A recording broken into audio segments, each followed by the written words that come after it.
Hello, everyone. How's it going? Happy Friday. Happy time zone team. Welcome to another episode of Tabletakes. Uh, for some reason, I'm your host today. No, I was held at gunpoint to be the host today. No, don't make the sound. It'll get us put off of stream. What sound? Don't do it. I don't know what y'all are talking about. Told you not to do it. America. That's what I say. That's what that is. America. I wish it wasn't. Oh, sad. That's the sound of America. Now I'm sad. Hi.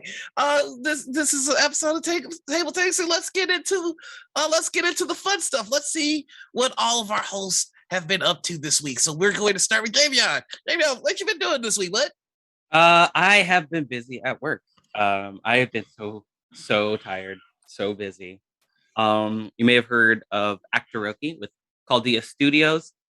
I am Augie. I play a monk who takes on a team of adventurers, and we go hunting for monsters. Then the gods get involved and start sending us on quests, and it's really fun. we have a half minotaur, which means quarter bull, 3/4 human, and he moves a lot and he's afraid of everything, and it's adorable. How many legs does a half minotaur have? Just 2 bipedal. Oh, I know. I'm thinking of a centaur. Never mind. Yeah. That's what we thought too. Half centaur is just a man. It brings up the Not argument. if the bottom is just like 2 horse legs. Exactly. It's just 2 sentient horse legs walking around. Oh my god, a half centaur Oh, is I just a satyr. Half of the centaur. Yeah. No, satyrs are goats. Or goats, yeah. Yeah, they're goats. Yeah. I love it's like I'm half satyr on my mom's side, half centaur on my dad's side. It's just a pair of legs. Yeah. Yeah, Well, no. It's fun. It's great. The art is amazing. You should see it. I want to now. Yeah. But now I'm wondering in all of the myths of mermaids and centaurs and stuff, have there ever been like a fish head and a human bottom? Never mind. Yeah, we've seen that. That's seen those. But you know how Ariel has like 12 sisters? I think there's one sister that they keep in the back of that. All the pretty like mermaid sisters of Ariel, they're like Ariel, and then they have one like her name is something like Tack or like something like that. Their name is like Rock or something. Oh my god.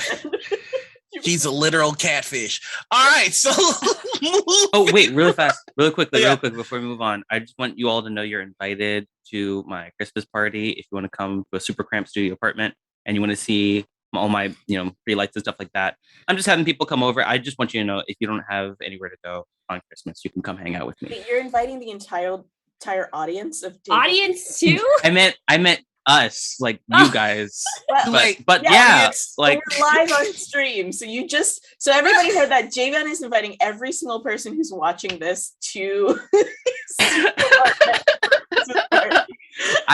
look, it's a studio apartment. Attend at your own risk. Okay, if you want, sure. Just bring Martinelli's because I drink that. That's my favorite. Of course it is. That's it. That's all I have to say. Moving right along, we've got Banzai. Banzai, how you been? Doing good. I have to clean my house. My dad and my uncle are coming over. So, it's great. Whenever family comes around, suddenly I need to clean my house. It's just, that's just how it is. So I'm being prepared for that. And that's going to be fun. I don't know what I'm going to do with my dad when he's here, but hang out. It's going to be great. I got a question. Like, do you or your dad drink? No. No, the reason that I ask is because I always think it's weird when like people drink with their like parents. I think I could drink with my sister and I could drink with my mom. My mom's pretty fun. My dad, like, maybe an occasional drink, but I wouldn't get like rip drunk with my parents. Like I've had friends with that, like that are like, I was at their house. They're like, oh, the parents, they're like, it's like when in Guam, when drinking at 18 was cool, because it was legal still during the time. But now it's not. But they were like, yeah, my mom bought us a bunch of alcohol and she's going to be hanging out with us as a chaperone. I was like, cool, I guess. I mean, we were a bunch of nerds playing video games too and getting smashed while being smashed, but like, yeah. I'm sorry, I'm just imagining your buddy's mom getting completely ripped, ruining everybody at Smash with like Kirby or something. But yeah, no, I don't think like I think my mom I'd be more open to drink with a lot. Not my dad so much. Just my mom. Like, I'm sorry, my mom's funner than my dad. Sorry, Oof. Dad. Oof. Sorry, Pops. Don't watch this episode. All right. And next we have Isabella. What did you do this week? So this week is as the year winds down. I cannot believe I'm saying this, but it's almost 2022. I'm still recovering from 2019. As this year winds down, I do this annual purge. I don't know if you can see, but I have a lot of crap around me. She has a lot of crap. And so I clean out things from my closet. I donate clothes. I donate my dishes that I never use, books that I've never read that I just bought because they were available. I'm keeping the alligator head, of course, and my mummy hand that stays here. But like, there's so much stuff that needs to go, and so I've been cleaning out my apartment this week. And last night I decided, because I was done with work super early, to go see SpiderMan's. And I went to go see the movie, and boy, it's a film. It All right, is 1 out of 10. Let's go right now. 1 out of 10. So it's so hard because I'm not going to spoil anything. But I'm just going to say that it is the perfect third act. It really like, I don't know if you guys have seen the other Spider-Man 3s. They've been terrible. They've been bad. They've been very bad. It's very hard to do a third. The Matrix 3 is bad. Like, third movies are very hard. And this one it nails it in every possible way to be a third act of Tom Holland's high school Peter Parker. Like, it does it hits you in the gut. There's so many moments that you're just emotionally devastated. I gasped. There was so much stuff in this that was like, I can't believe they're doing this. And then so much of that. If you're a Spider-Man fan, like, not only just of Marvel, but of Spider-Man, the you fight spoilers, and it's no, of the comic book, of the world of Peter Parker. If you're a fan of the world, then you can look into what I'm saying, but I'm not spoiling anything. Okay. I'm suspicious now. I'm very suspicious of this. These keywords you're using. I'm trying to block all of this out. I haven't seen it yet. If you like the world of Spider-Man, this one encapsulates everything that you like about Peter Parker. The things that you like about the fact that he really is just a poor kid from the Bronx, who's just trying to do good. He's just trying to do a good thing. And he is just trying to take his power and be responsible with it. And that's all he's trying to do. And it nails the character. Are you going to see the Spider-Verse movie? No, I'm never going to watch another superhero movie. Yes, of course, Javion. Okay, great. Good. I'm glad you're excited, because I am too. # Black Spider-Man is the best Spider-Man. But I love Miles so much. But no, it's a great movie. It's a great Marvel movie. I would say watch it as soon as you can, because I don't know how much longer the internet can contain spoilers. I feel like this weekend it's gonna be so hard to not, because there was so much in this movie. Like, y'all need just see it soon, because there's a lot in this. It's a lot. All right. And I'm not doing anything this week. All right, I didn't do anything this week. I also saw SpiderMan, and I'm recovering from PAX. So Recovering? yes. I'm looking at the agenda. It says recoving. Well, that's What's that? What's recoving? They're playing with the agenda behind the scenes. You can't see this. They keep increasing the fun.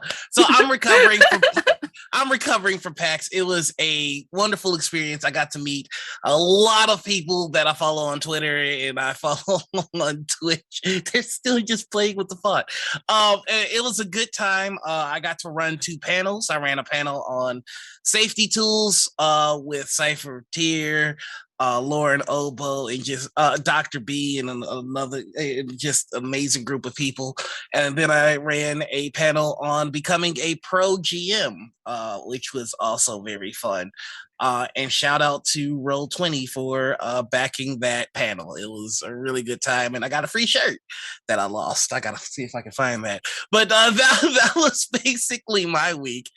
I still haven't put on my Gen Con shirt that I got from Gen Con. Oh my God, I love my Gen Con. I wore that day one of PAX with the little gelatinous cube, and I was like, is it disrespectful to wear another con shirt at a different con? Am I like walking into like a Crips territory?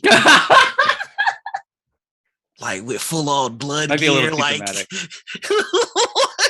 it's one of these PAX enforcers gonna be like, "Hey!" I disassociated for 5 seconds, came back in, and I was like, "Where am I? What are we doing?" This is y'all's mistake for giving me the to the car. This is what happens. And to see what else has happened this week, we're going to go over to our headlines. Look at that segue. So sorry. We're gonna start with you, Banzai. I hear you got some news for us. Oh, are you sure it's not? You don't have what's coming up next? Are you sure it's Noir? Did you miss it? That's the first one. Oh my God, it's written in black. I didn't see it. Hi, I've got the first one. Your color is black. You're noir. It's literally the color of black. That's the color of all the text. I'm so sorry. So I'm gonna toss that segue to myself. Catch it. Oh, killing it. Coming in 2022, Demiplane has partnered with Free League Club to create Free League Nexus, which is going to be the official digital tool set of Free League TTRPGs, which is extraordinarily cool news. The folks behind Demiplane are a lot of the same folks that brought us D&D Beyond. You have Adam Branford and his team, and they've been doing just a wonderful job of bringing more and more content over to Demiplane. If I recall, I think they're also doing something similar with Pathfinder. So essentially, Demiplane is going to be the place to have all of your digital assets for things that aren't D&D, which I can't recommend enough. Free League has the amazing Alien TTRPG that I highly recommend, and the Tales from the Loop series. So anything to make playing these other indie titles, anything to make that easier is going to bring more and more people to games other than D&D, which I think is healthy for the scene. Like we need to start putting more attention on these other games. And the one major advantage that Dungeons and Dragons has is that there is so much content. There's so many supplemental tools and rule sets and digital character sheets and whatnot. And they're so well done. And the fact that the same people that really polished up D&D Beyond are doing this for other rule sets and game systems, nothing but good news on the horizon here. And Demiplane is the place you're going to find it. So I think if you haven't given Demiplane a look, you might want to. I think when we talk about RPGs, it's impossible not to mention D&D in some aspect. And I think that colors a lot of discussions around RPGs. You know what I mean? So I try not to say like a D&D alternative when I talk about anything that isn't D&D but is an RPG.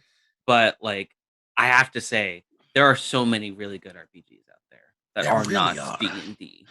And I feel like now that people are like developing tools for them, we can shift focus a little bit better to stuff that is honestly sometimes in so many different ways better than D&D. I mean, absolutely. One of the great things about uh more free more digital tool sets being created for systems other than that is that it makes the game more accessible. I know one of the things that scares a lot of new players is like having to remember the rule sets or having to do math on the fly. I am terrible at math, so any digital tool set that does the number crunching for me makes whatever game that tool set is for much more appealing, because it's just one less thing that I have to worry about. The more we get the crunch out of the way, the more we can focus on the narrative, and that's what's going to bring new people to the table. Exactly. And speaking of bringing new people to the table, we're going to talk about somebody that is clearly shoving people away from their tables. Banzai, why don't you take There it is. He's There back. you go. Go. Well, with more fun legal news that are happening in the tabletop RPG community. Remember last week or maybe a couple of weeks ago, we were talking about the name TSR usually comes up. It has been for like the past year. The most recent news is in this saga of what we would like to call TSR 3. Last week we were talking about how TSR was trying to sue Watsi for trademark use, specifically with how they worded like warnings for their old content that is related to TSR games, or TSR or Neo TSR, I guess we could also call it. It's not the actual TSR OG, but it's like a branch off that people are trying to get. So this basically only after 2 days of filing suit against Watsi for disparaging their trademark, Neo TSR voluntarily withdrew their suit, and since has like updated their Indiegogo saying that they are still going to pursue it, but they're going to be doing it in, of course, the state of Washington, where Watsi is located, some of their offices and such. Though TSR 3, or how should I refer? Yeah, TSR 3 didn't really say why they withdraw their suit. It is clearly that because they tried to file it in North Carolina. And for those who don't know legally, you can't sue somebody not in their state or where they're located at. It's kind of hard. It's like, you can't sue, like if they live in the UK, you can't be like, I'm in Florida, I sue you, if they have no connection to there, because you have to bring the case to them in many cases. But since this has brought about that TSR 3 is going ahead and suing Watsi for this trademark, Watsi then came back with their own suit against, basically against TSR 3, saying that because they tried to file for exclusive, exclusive like trademark, that they actually, hold on, sorry, so let me read this throughout, didn't have the right to do it in any case, because when you try to do an exclusive trademark and you sign off that paperwork to say, hey, I have exclusive rights to this trademark, nobody else is using it, you have to basically acknowledge that nobody else is using your content in any form or matter. But that's not true in this case, because Watsi has been and continuously has been using the original TSR format. So they legally kind of like they lied on their paperwork. And so that's why Watsi is now like, hey, there's a different types of trademarks you can use. You can do one with like a just like that one that shares like, hey, I'm going to share this TSR name, but I do know that other things that is TSR still exists and it's not exclusive rights, but they were trying to get exclusive rights. So that's why they're like, hey, you need to check yourself before you wreck yourself in many ways. because it was essentially a fraudulent claim, is basically what they're doing. So just so that I have this clear inside of my brain, so TSR is the original company that created D&D. Right. They Yes. then sold that to Wizards of the Coast. Wizards of the Coast, also known as Watsi, now owns D&D. They now release D&D games. We buy D&D games from them. Watsi then said, you know what? We are going to include language in our games that says that we are going to move away from the original game created by TSR, and we're going to make a more inclusive game, a game that eschews the kind of problematic language of the past. We're moving on to some more inclusive, diverse gaming. TSR, the original owners of it, said, well, that makes us look bad. So TSR, which has actually transferred, and you can look at this up on your own time, has actually done not only TSR 1.1, 1.0, this is like Evangelion, TSR 2.0, we're now on TSR 3.0 because they've changed hands and they've changed companies multiple times. Yes. For that case, it was they let it lapse. So it wasn't, they just didn't file the paperwork. Watsi didn't file the paperwork to continue. Somebody, TSR second, picked it up, let it lapse. And so now this is the third. So now this iteration. is the third one. So Yes. then TSR the third said, Watsi, we want it back. We're going to sue you. And then they were like, we'll see you in court in North Carolina. And then Watsi was like, that's great. We live in Washington. And then they were like, oops, just kidding. Never mind. Our attorneys didn't explain to us how the law works.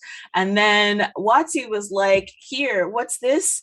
How about I reverse Uno on you? And they put reverse Uno on some of TSR3. And they said, we're suing you now because of this fraudulent fake suing that you're doing for us, because you claim that we were not using this trademark when we so clearly are using this trademark, and it's a big waste of time. And maybe if we sue you, you'll stop doing this, which is not true.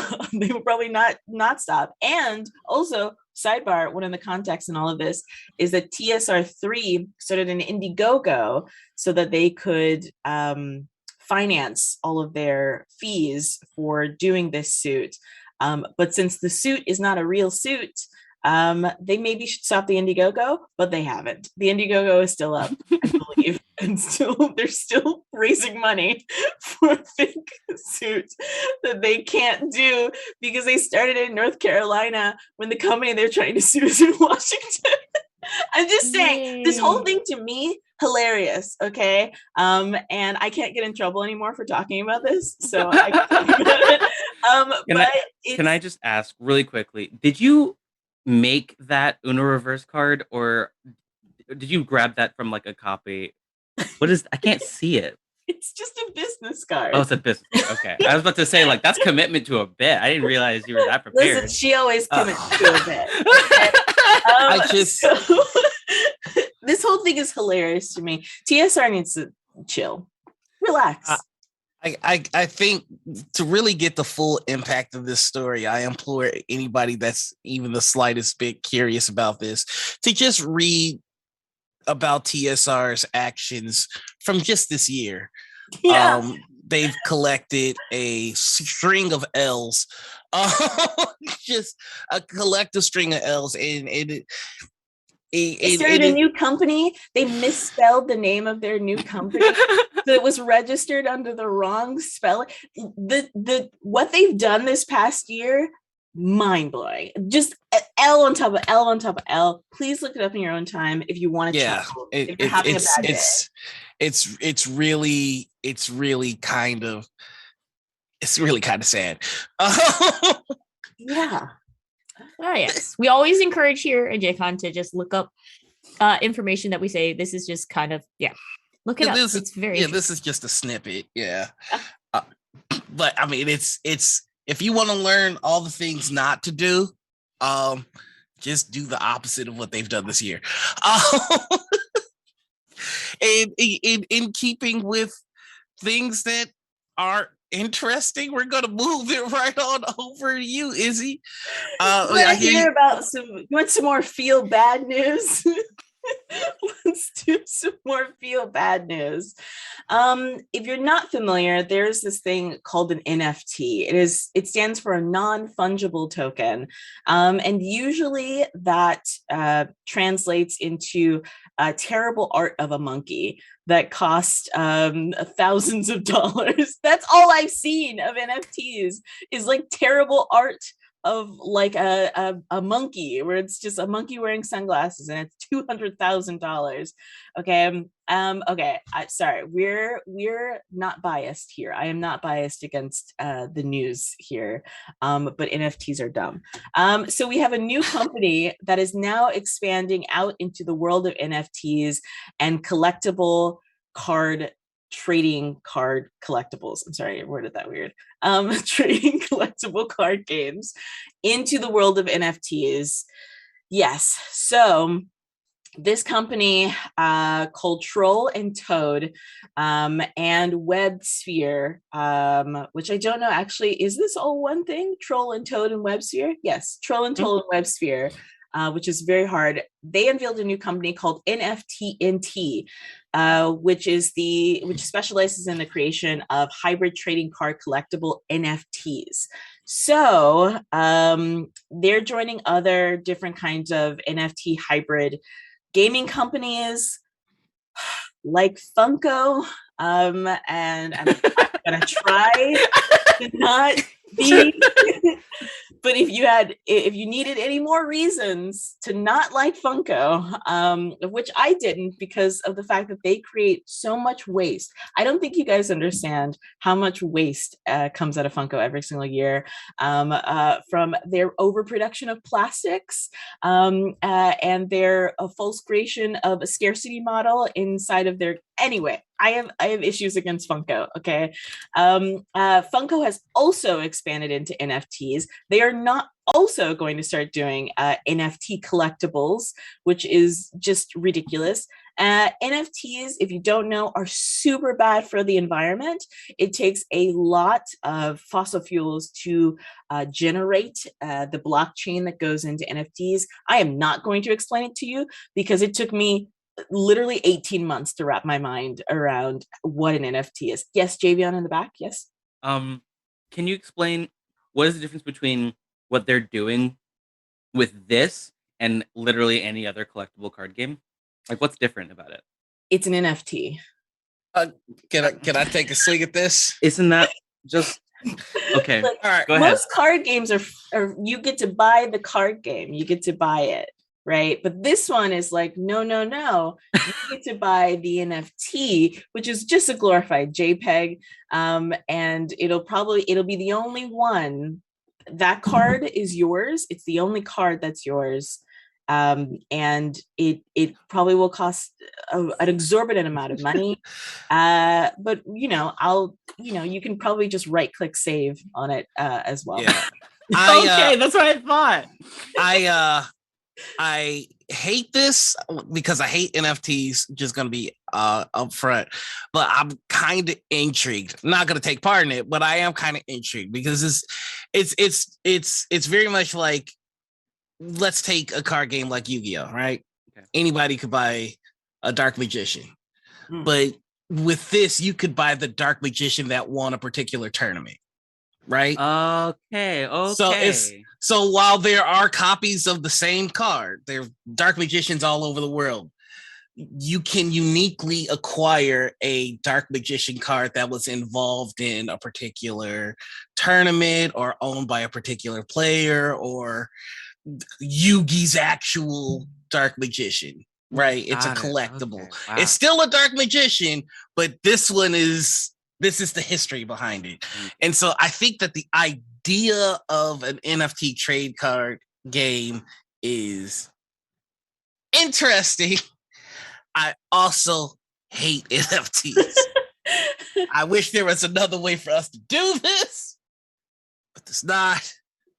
There are other ways. I just my whole thing with NFTs is that it's not sustainable environmentally. It's not sustainable in the market as well. The market is volatile. It does not sustain NFTs as far as, because the whole thing with like the amount of Bitcoin and money and the blockchain, it is a scam. And I really do not like the fact that gaming, but I knew this was going to happen. I knew it was only inevitable between the world of gaming and the world of NFTs was going to come together, because nerds have too much money. Some of you nerds are out here with just too much money. And since none of us are having children, okay, I know that some of you are spending it on NFTs. Anyway, this company, NFTNT, which is going to start making these NFT cards. They've tapped one of the original Magic the Gathering artists, and it says in this article, noted dragon painter, which is exactly what I want on my epitaph, Ed Beard Jr., to provide some of the art for the NFT launches. They're first offering the lore icons, Cryptid Index 1 through 10, which is based on one of their in-house properties, dropped yesterday. It looks like December 16th. They also plan to release physical trading cards, and every part of this is distressing to me. Based on the YouTube channel FGTV, which is just, it was already bad. Not disparaging YouTubers, because I am a YouTuber, but you combine NFT plus Funko plus a YouTuber. It's just, this whole thing is distressing to me. NFTNT president Mike Broughton, I believe is how you pronounce his name, says NFTs are essentially the digital renaissance for modern collectibles. We've still only scratched the surface of the opportunities to provide content and engage communities that NFTs create, which means we're going to be dealing with this for a very, very long time. This is only the beginning, you guys, of useless.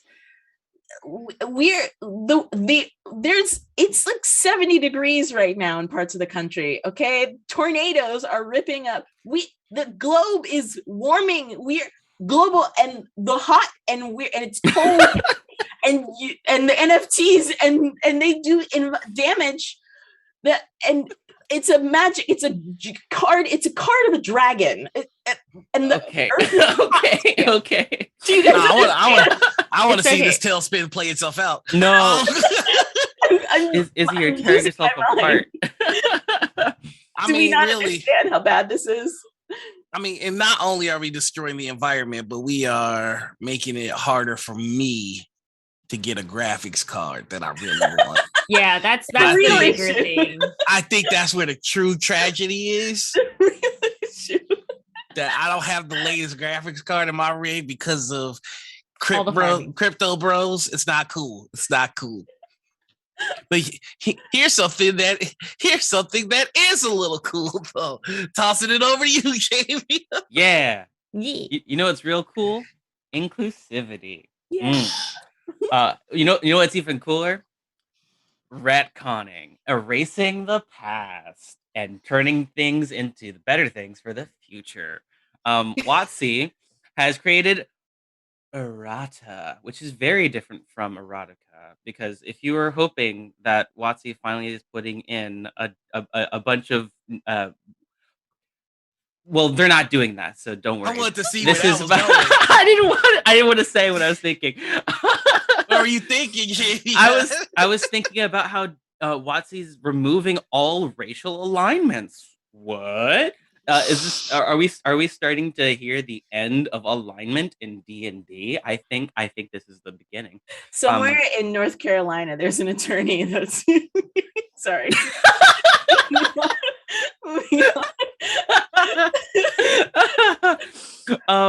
What was I talking about? Retcons.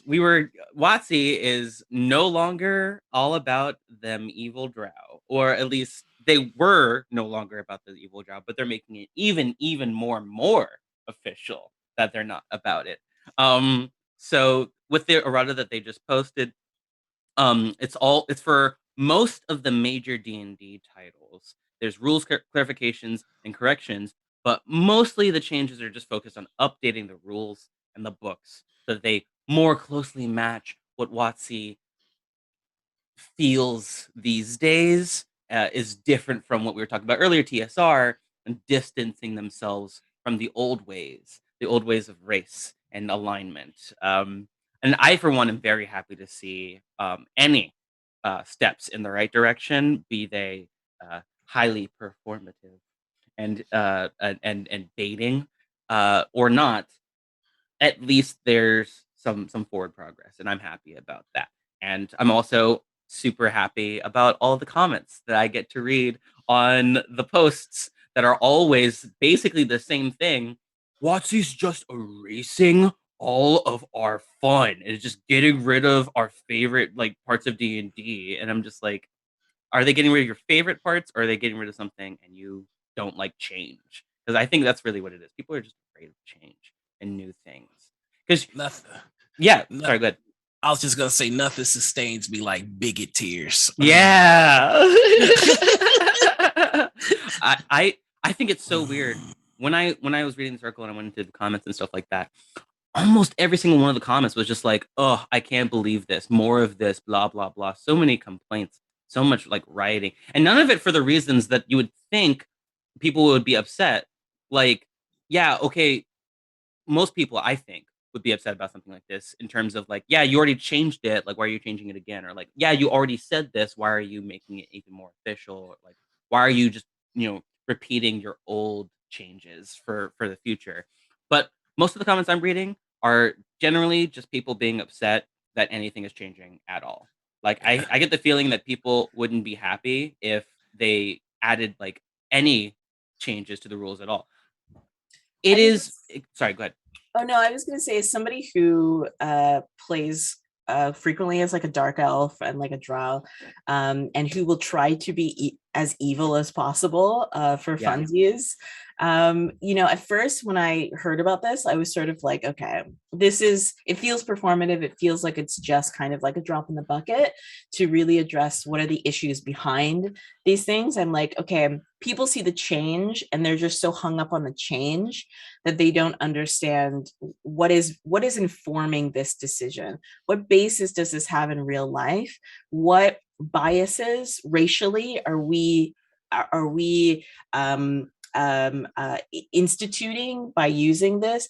People don't really understand that, which is why I think that it rang as performative for me, because it's not resonating why it needs to happen to people. You know what I mean? Yeah. But at the same time, as we've been talking about this, I think the idea of doing away with the inherent evil of things, the idea that some groups are just inherently evil, whether whether they are or whether it makes sense in the storyline or not, getting rid of those things will eventually resonate with people. This kind of idea of like, you're playing a game with somebody and they're like, oh, well, this character is an evil character. We've gotten rid of that. Asking yourself why inherently did we make this character evil? I think will resonate eventually with audiences. To me, it just, the way in which they unveiled it didn't, the relevancy, why they're doing it. I didn't know if they were looking for woke points. It felt like that. It felt like a performative sort of like, okay, you guys are looking for brownie points for doing the right thing. And also I was like, is this a response to TSR of just being like, y'all failed and we're doing more of it as well. But like, I don't know, now that I'm listening to you, Javion, actually I get it more now, and I get why they should make a big deal out of this. Because question, when you're playing a game, why are the drows inherently evil? It's written in, it's baked in, right? I saw one of the comments on the post going, oh great, does that mean that beholders are going to be good now? And why not? Well, I mean, in the fiction, we've already seen that they have the capacity for compassion. I mean, it's one of the most hilarious and notorious things about D&D is that Xanathar loves his goldfish. So we know that a beholder can love. So let's just crank that up to 11. And the guy's argument falls under the weight of his own lore. It's just like D&D has never ever been a system that dictates how you play your game. Absolutely never. From the very beginning, from the player's handbook to the DMG, it's always said, these are guidelines, not rules. Change whatever you want. Who cares? At no point have I ever felt like I'm going to be like breaking some cardinal rule by turning an entire group of people against each other or making them good instead of evil. I've never ever felt bad about one of my players playing through evil actions as a paladin. Mm-hmm. Never once have those things come up to make me feel like I'm doing something wrong from the game, because I know from reading the actual book that they encourage you to just change whatever you feel like on the fly anyway. I mean, to be, I hate that I'm even saying this, to be fair, that wasn't always the case. To be fair, that wasn't always the case. In a lot of the earlier editions that these people are stuck in, there was a rule for everything. Even down to like percentages. The D100 was used ridiculously. And in the newer editions, it's a lot more free flow and improv center, where it's just like, here's our suggested rules, but really, like, you fly the ship however you want to. And I think that they're having a hard time coming to grips with the fact that, back in the day, you had to be lawful good to be a paladin, and you had to be like neutral to be a monk. And the idea that I could be like a lawful good monk that, that boggles some people's mind. So I understand the foundation of where they're coming from, but also there's this whole thing of things change, move with the times or continue playing advanced D&D and leave us alone.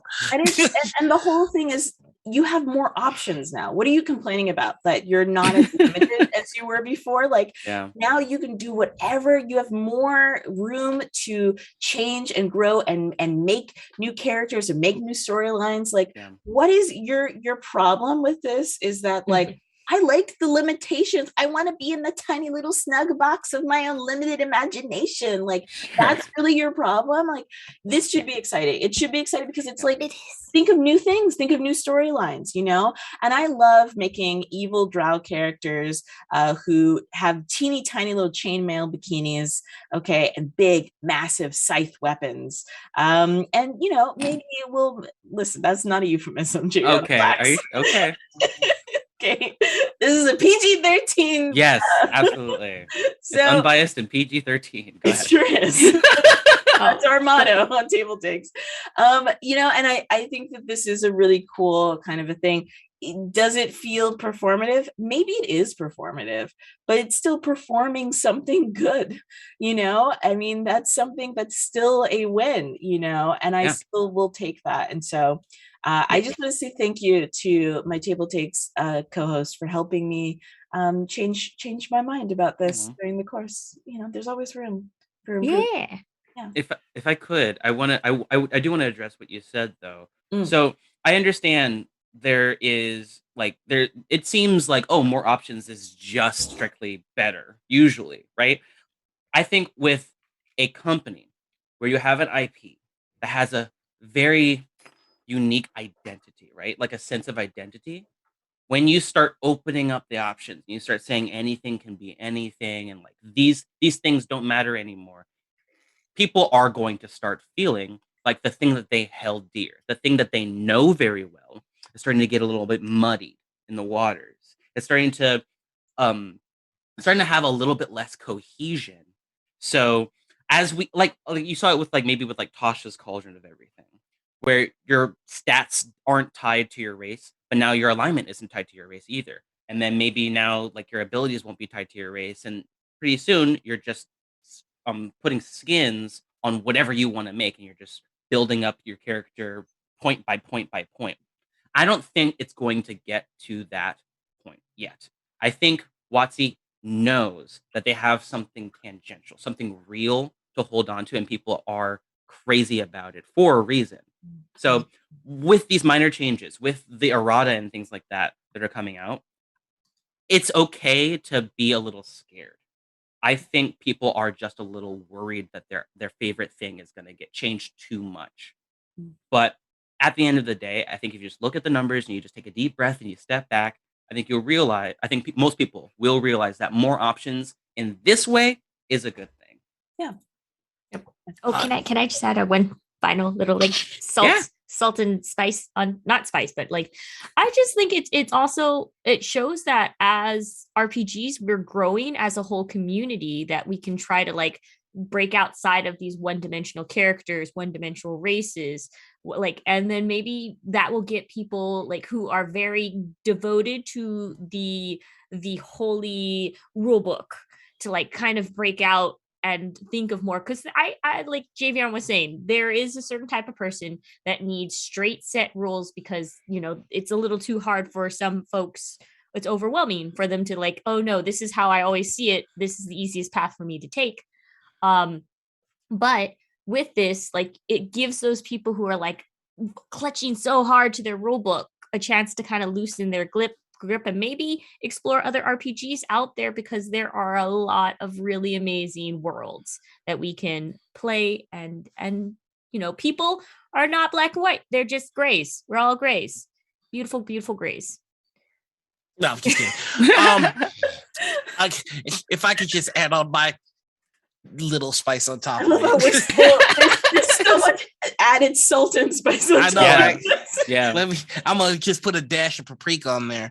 Like I said before we went live, Watsi is a big ship, and they can't make any changes too quickly. And I think that the spider sense of this maybe being performative is a natural one and a good one to have. But I think what's important for us to look at is that no company does anything if it's not going in the way of where the dollars are going. And if we take a look at just where our dollars are going as a TTRPG community, we're paying for things that are more diverse. We're paying for things that are more accessible. Yeah. We're paying for things that are more inclusive. And our dollar, I believe, is stronger than the dollars of the people that are leaving nasty comments. I think with the success of Critical Role and the success of Dimension 20 and the kind of audience that they've garnered, they realize that they have to go in the same direction as that. And that's why the ship is starting to turn. It's turning slowly. But it's turning. And if I could add one more piece of... No, just kidding. Paella. We're making a paella. That's what. Yay! We're making Christmas dinner. All right, or whatever you celebrate. So moving right along, I'm passing the ball over to me. We put a lot of seasonings on that last topic, and here's somebody that can afford even more seasonings, because Asmodee is being purchased for a proposed $3.1 billion US. Embracer's press release said that only 4 years after its 1.4 billion acquisition of PAI Partners, it has been announced that Embracer is in an exclusive negotiations to acquire Asmodee at a proposed price of $3.1 billion. Embracer already owns a number of large video game publishers, such as Gearbox Entertainment, who has brought us the Borderlands series, and Deep Silver, who has brought us Saints Row. So according to the rationale in their press release, the purpose of the acquisition is going to be to create Europe's largest gaming group and establish an important market leading position in board games. They also note that this position would complement their existing game industry ownership, and I hate it.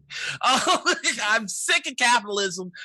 No more billionaires. Let's find all of them and eat the rich. That's not the official position of Gen Con. Fair and balanced and PG-13 are we here. I mean, here's the thing that we, for so long on TableTakes, had been like, Asmodee is evil. They're Disney. They're buying up everything. We should keep our eyes on them. But really, we should have been keeping our eyes on this other company. This other company that just had $3 billion sitting around to buy stuff. Who is this other company? And there's no other companies that are as big as this. And I just feel like one side of me is like, this is great. The board game industry is expanding. Gaming is getting bigger than ever, you guys. Like the room is growing. At the same time, isn't this a monopoly? Technically? Yes. Isn't this we got so many monopolies now. It's not even There funny. is. It's like Verizon, and stuff like that. There are a lot of companies that are already doing monopolies, but just not. They branch out into smaller companies that don't have the exact same name, but part of the same corporation. And also they're in Europe, so I guess that doesn't count because I guess US is really the only one that really cares about monopolies. I don't know, please. I'm not an economist. It'd be nice if we cared. It'd be nice if we had a dedicated branch of government that was supposed to oversee the growth of corporations and stop them when they got a dominant market share so that don't tip me, bro. I'm sorry in advance. Oh my gosh. Thank you. Join me, comrades. Only together can we put a stop to this madness. Oh my god. We're going to break the monopoly, the gaming monopoly. We're going to break it up. Okay? I think it's something spicier when Nora comes on the show. Board game bread for all of my comrades. Thank you, Nora. Thank you. It's ridiculous. This whole thing is really absurd, and I always believed that Europe was less big into monopolies than America. I feel like America was always the one that was like, oops, a monopoly, and kept getting away with that. But I felt like Europe was very on top of that stuff. Maybe I'm wrong about that. But 3, it's a lot of money, which I guess is optimistic of there being more opportunities in the future for gaming. But I do think that somebody should keep their eyes on this. Yeah, I think that's one thing. Indie sellers, what happens to indie companies? There's no way that they can compete with a company this big. My hope is that eventually this turns into some kind of positive. Like at the very least, people will actually see the board gaming hobby a little bit more seriously. So taking it more seriously, maybe people will get more on board when somebody has an idea for something that changes the industry. I would just like to say to all those companies to unionize. Take back your power. Listen to Paizo. Oh my gosh. People come to TableTakes for the latest in what's going on in the TTRPG community, and they leave communists. We're radicalizing. Okay. Whew. Hey, but hot takes. And nobody's hotter than our bundle boss. Look at the past. Keep patting yourself on the back, Noir. It's always exciting to watch. I'm killing it. Go for it. You got it. So we're gonna toss it on over to our bundle boss and find out. Exhausted. Second. I am. I've been through it. Having regrets. Sorry, Noir. Please continue. No, it's all good. It's all good. I can just sit here and wait. No. Introduce me. That's the kind of passive aggressive stuff my grandma would do. I'm sorry. And now for our bundle boss to find out what bundles we got. That's me. I'm the bundle boss. That's right. This guy. Look at this face. Does this look like a boss to you? Because it is. I'm the bundle boss. Okay. Humble Bundle. If y'all don't know, Humble Bundle is a place where you can go. You can get video games. You can get PDFs, and that's what we're talking about today. It's a book bundle for Pathfinder. So Pathfinder 2nd edition, not the 1st edition, not the 1.5 edition. It's the 2nd edition. You can pick up all the new Pathfinder books. So you get the core rule books, you get the bestiary, you even get the beginner box, which is a physical item. Wait, what? A physical item? That's right. You can pay for a physical item, have it shipped to you. All you have to do is go head on over to humblebundle.com and check out the Pathfinder Humble Bundle. You get a ton of content at a discounted price. You pay what you want, but there's different tier levels. It's about $400 of Pathfinder books and materials that you can get for $55, maybe less if you really don't care about the Trevor Project, because guess what? Proceeds from this Humble Bundle support the Trevor Project and tabletopgamers.org. That's right. Tabletop Gamers with a Y. So yeah, you get a ton of stuff.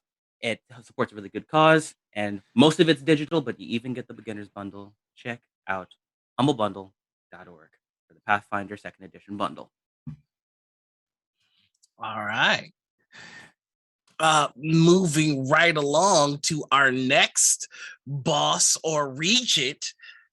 Well, we're going to move on to our Kickstarter region. And who would that be? Oh my God. Are you the bundle boss and the Kickstarter region? I sense a monopoly. I was This- this this that we must use the means of be perception for stopped. Davion. We cannot have one person who is in charge of the Kickstarters and the bundles. We have to have a space for the people. We must rise. Gen Con TV is being purchased by Davian Industries. I don't have a scythe. All I have. Don't worry. Don't worry. We're not about taking over. We're only about expanding, and we're all we're doing is enabling the small creators to do more of what they do so well. So here we go. I would like to start by enabling a small creator who wants to do some good in this world. Me. I'm going to talk to you about a dining table that's also for gaming. What? Yeah, it's a Kickstarter for a gaming table. It ranges in different sizes, from tiny little coffee table to a giant basement filler. You have a lot of modular parts where you can hold all your drinks and not spill them. A place to put your laptop, slots for your cards to stick into, so you don't have to hold your cards in your weak, exhausted little hands. Now you can just have the table do that for you. In fact, the table does so much for you, you can use this table just to eat. You can dine on this table. It's made of excellent materials and quality wood. The Wood Project company has been in the business of producing woodwork and decorations for a very long time. So you can tell you're going to get some quality wood. Okay, sorry I said that way. I shouldn't have. The early bird tier is still available if you want to pledge $260. And you've got plenty of time to sign up. It's still 13 days before the Kickstarter ends. Check out an all-in-one gaming table that's affordable and fits all of your gaming needs. Very Right. cool. And then the next Kickstarter that we have is in an Octopuses Garden, a beautiful game beneath the sea. Haha, take that. Whatever DLC, not DLC. What is it called? Never mind. TOS. But yes, with 3 days left, ending December 20th, it's a 2 to 4 player game for ages 8 years and up. It's a game where you play as various different octopuses. Octopies? To create the most beautiful undersea garden. You have to just basically have certain plant or certain coral reefs, certain creatures that live inside of your coral reef, where you try to produce as much pretty little oysters for you to have, pearl oysters, while protecting them at the same time from sea stars. And the more beautiful combinations you have attract more seahorses and clownfishes to care and love your sea anemones and all kinds of things. It's just a really, really pretty game. And the game itself ends when one of the players complete their garden. This actually is kind of based scientifically. Octopuses actually do like they're very smart. Okay, we need to stop eating octopuses. They're actually really, really smart, very smart creatures in any case. But the whole idea is to kind of teach people about like a little bit of the coral reef and undersea life. Also, they do make it a they're trying to be more environmentally conscious about their pieces and trying to limit the amount of plastic and everything that they use in the components. It's just a really, really pretty game. And it reminds me of a great song. So if you're really into those kind of like things and like being a little octopus in the sea and gathering all the pretty little things and also screwing your other octopuses garden because they don't need to have a beautiful garden like you have. This is the game for you. It's Octopuses Garden. Beautiful game under the sea. Thank you for telling us about that Kickstarter, Banzai. Noir, what's our next Kickstarter? Before I get to my next Kickstarter, I desperately need to play Octopuses Garden with Banzai because I just saw a flash of how like vicious. It was just a flash, but I was just It's like under the surface, very, very thinly. there's a seething rage. It's called I have goblin like tendencies in terms of like how I get it's mischievous fun. I'm not evil. I just like to make sure that I confirm the win. All right, moving on to my Kickstarter. My Kickstarter is for two types of people. That's it. Either the note takers of the party or the people that buy a lot of notebooks and never fill them out. Today, we've got, did I come for you? Did you get hit? Today, we're looking into the D&D 5th edition A5 Adventurer's Journal with character sheet. And this baby looks nice. Each journal is going to have 52 pages featuring a D&D 5th edition character sheet that spreads over the first 10 pages of the journal. And then 41 pages is just going to be bullet journal style. Bullet journal style dots. And this thing looks glorious. I highly recommend checking out the Kickstarter because these books look like tomes. Like I don't know if it's like actual leather bound, but they look leather bound, and it's just this is going to be a note keeper's dream or a notebook collector's like prize item. No in between. So highly recommended. Please check that out. They're doing this campaign because there's going to be a 50-50 split on the profits with the artist. So the artist is going to get some love. Marion, which I can't tell you how much I appreciate. As a community, we need to just start doing better by our artists in general. They're the reasons that a lot of the stuff that we love comes to life. So give them your money. Yeah. It's in pounds, so whatever you got to do to translate that to whatever currency you got. I only got dollars, baby. and not many of them. Passing the ball. Well, thank you for telling us about that Kickstarter, Noir. And I'm here to tell you about our next Kickstarter. It's Dice Hammer. That's right. From the people that brought you the quintessential lazy gamer comes the next most metal way to roll your dice. It's a dice hammer. So basically, it's a giant wooden hammer you toss your dice into, and then you slam it down onto the table, and then you reveal that there are actually dice inside it the whole time, and you can see all your dice. So you can put several in there at once, or you could just do one at a time. Any way you do it, you're going to be doing damage to your table. So Dicebreaker is this really cool hammer that's supposed to be customizable. So you can choose the outer frame, you can choose the disc graphic on the sides of the hammer, and you can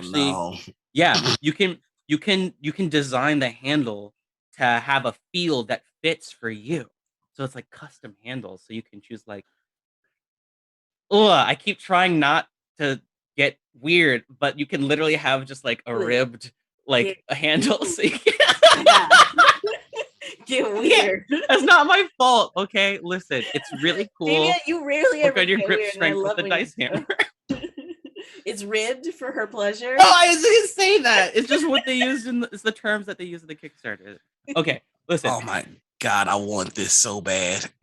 This is That's dope. what she said. What is going on? Sorry. I don't know if you guys have ever heard of Michael Cuff, but if you haven't, go to the Kickstarter right now, click the video, and watch. Because this beautiful man, will show you just how amazing this new accessory can be. Like, I thought dice catapults were cool. Like, watch this dude chuck some dice into a hammer and then just rock the table. It's awesome. You guys have to check this out. It's got 20 days left.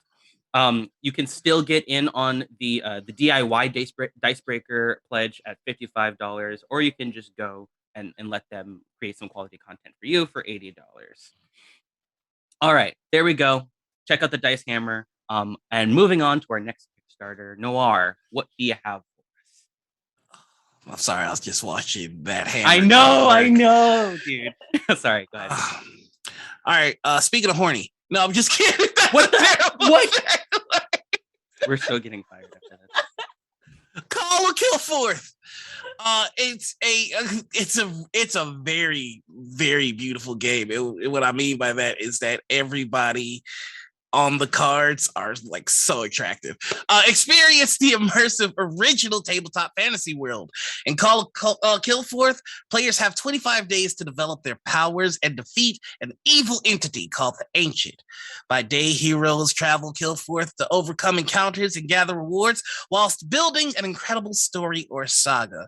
There are a number of adventure cards and story hook cards, so you'll never play the same game twice. Each night, the Ancient places plots into the game that the heroes must resolve or ignore at their peril. If time runs out before the Ancient is defeated, Kill Forth is engulfed in gloom and the heroes lose the game. This is going to be compatible with fan favorites Gloom of Kill Forth and the Shadows of Kill Forth, featuring the same award-winning gameplay. Call Kill Forth is also going to be a complete game in its own right.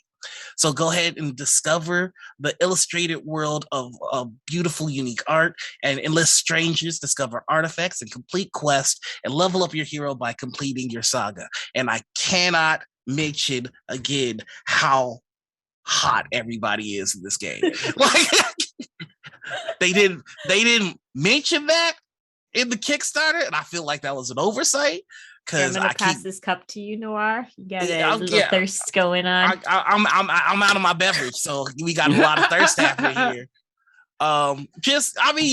You look at the game and you tell me I'm wrong. Is what I'm basically saying at this point. I don't know. I'm not seeing a lot of melanin in these photos. I don't know. I'm starting to feel a little excluded. I mean, the game looks fun, but I don't know. I don't know. They have one tier that's called Pimp My Shadow. So okay, good. Okay, there we go. So what? Really? I don't know. Oh, it is actually called Pimp My Shadow. Not even joking. That is. There's another one called Pimp My Gloom. Like, I don't know, man. So you're like, I don't right at home. The lack of diversity is fine. They have funny names for their tiers. Yeah. That's all you care about. Yeah. I see. I'm a simple man. You're problematic.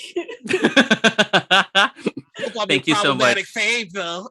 Thank you so much for that wonderful explanation of the Kickstarter, Noir. Last Izzy. Kickstarter, are you horny for trains? Well, boy, howdy, do I have a Kickstarter for you. There's no need for that. Chew, baby. Since this show is completely off Absolutely unnecessary. Let's just keep going. Shikoku 1889 is a reprinting of a beloved classic, 1889 History of the Shikoku Railways.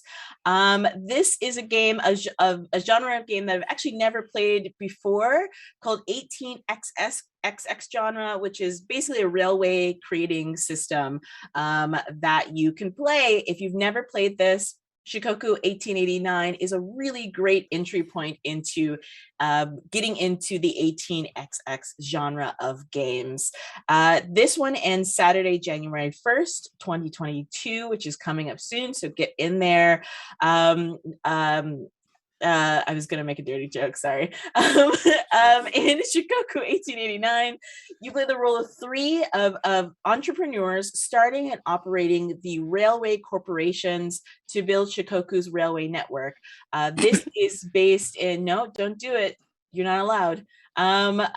This is based at the time of Japanese history when they started to open up their borders of Japan to the rest of the world. If you don't know Japanese history, there was, stop it in the chat. Banzai, I see you. Japan for a very long time was a closed country, and then around the turn of the century in the 1900s, they opened them up to westernization, and one of the big things that happened was the entry of the railway system, which has now created the amazing railway system of Japan. If you've never seen their super fast railroad bullet trains, it's crazy. You can do from one side of Japan to the other in 5 seconds. It's wild. This one is a re-release of the game, which is nearly 2 decades old. This is a classic. The re-release now has new graphic design and illustration, a fully rewrite of the rule book. And for a really long time, this game was sort of handmade. It had a DIY quality to it. And this is the first mass-produced edition that will be made for everybody to be able to buy. So if you like building railroads, if you like putting down tiles to build your empire, but also giving it back to the people at the end of it. This is a good one. Or if you're just horny for trains, which is a real thing. I saw it on TLC. There was an episode there used to be a show on TLC called Strange Love. Do you guys remember that? Where it was like people who were anyway. Oh my God! Yeah, there's a guy who had a relationship with his car, and we're gonna stop talking about this now. Yes. The guy who liked the car. There was that woman who was like, I'm married to the Eiffel Tower. Sorry, it was a great show. And there was a guy who was in love with trains. Shout out to you if you're watching on the stream. I see you. You're valid. That's it for me. Thank you so much for talking about that Kickstarter for us, Izzy. That is going to conclude the Kickstarter portion of our program, and I'd like to now pass it back to Noir. Please, what else are we going to do for the rest of the show, Noir? I just you're talking about Shikoku and how like Japan has an amazing train system, and I just kept thinking, man, what would it be like to live in a country that cared about its infrastructure? And it just must be nice. I can't only imagine. No, okay, we're done with that bit. That's been our episode of Table Takes. As always, please show Gen Con some love by following, subscribing, going to their Discords. Please check out their streaming schedule every Monday at 6 p.m. There's board games with the Brothers Murph. There's 2 of them, so you got double the Murph. There's Wednesdays with This Game Gets Dicey. Then there's Fridays with Table Takes. And please, of course, again, remember to subscribe, turn on your notifications. If you miss a show, you can find most of our streams on YouTube just one day later. And if you want to connect with other Gen Con fans, go to that Discord. I want to thank all of the viewers for hanging out with us in our goofiness. Anybody that is horny for trains, here's a special shout out for you. Valid. I see you. Okay. We recognize you, we validate you, and we appreciate you. I'm gonna let each host tell you who they are, where you can find them, what they're up to, and then we're gonna go get out of here and enjoy our Friday. I might go see SpiderMan again. Who knows? You already saw it? Yeah, I saw it on Monday because my buddy works at a movie theater, and I'm not supposed to be telling this, but like okay, we're off stream. I can say anything I want. Wait, we didn't say goodbye. We didn't say goodbye yet. I'm just kidding. we're still online. Wait, are we still in line? Yes, we're we still are. online. Oh my We're God. still- Bye, everybody. Bye. Keep all those problematic thoughts to yourself till we wave.